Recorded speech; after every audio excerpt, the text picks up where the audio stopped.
Praise the Lord. ஆண்டவரும் அருமை இரட்சகருமாகிய இயேசு கிறிஸ்துவின் நாமத்தினாலே உங்கள் யாவரையும் வாழ்த்தி நாங்கள் ஆசீர்வதிக்கிறோம். கர்த்தர் உங்களை ஆசீர்வதிப்பாராக. இந்த தொடர்ந்து நாம் பார்த்து கொண்டு இருக்கிறோம், இயேசு எந்த வீட்டுக்கு சென்றார், எந்த மகிமையை வெளிப்படுத்தினார் என்று. இந்த நாளிலே தேவ வார்த்தை சொல்லுகிறது. லூக்கா 7ஆம் அதிகாரம் 36வது வசனம் சொல்லுகிறது பாருங்க. பரிசேயன் வீட்டுக்கு சென்றார். ஏன் என்றால் அங்கு பாவத்தை உணர்த்துவதற்கு பரிசேயன் வீட்டுக்குள் சென்றார். அல்லேலூயா. பரிசேயன் ஒருவன் தன்னுடனே போஜனம் பண்ண வேண்டும் என்று அவரை வேண்டிக் கொண்டான். அவர் அந்த பரிசேயனுடைய வீட்டில் பிரவேசித்து பந்தி இருந்தார். அல்லேலூயா.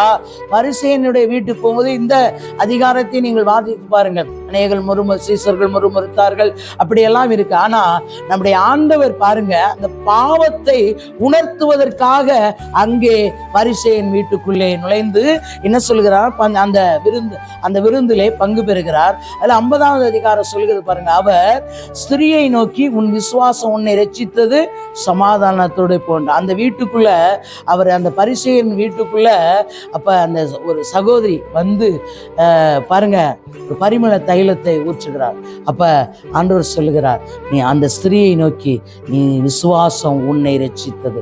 விசுவாசம் பாருங்க, அவள் விசுவாசித்தாங்க. அல்லேலூயா. சமாதானத்தோடு போய் என்றார். அல்லேலூயா. அப்ப அந்த பரிசேயனுக்கும் பாருங்க, அந்த ஸ்திரீக்கும் பாவத்தை உணர்த்தும்படி அவர் சமாதானத்தை அங்கே கொடுத்தார். அல்லேலூயா. நம்முடைய தேவன் பாவத்தை கண்டித்து உணர்த்துகிற தேவன். அல்லேலூயா.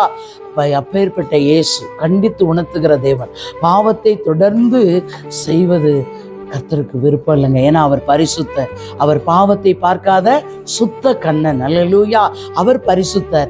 நாமும் பரிசுத்தமாய் வாழ வேண்டும். அதுதான் நானும் நீங்களும் பரிசுத்தமாய் வாழ என்பதுதான் நம் ஆண்டவராகிய இயேசு கிறிஸ்துவுடைய விருப்பம். அல்லேலூயா.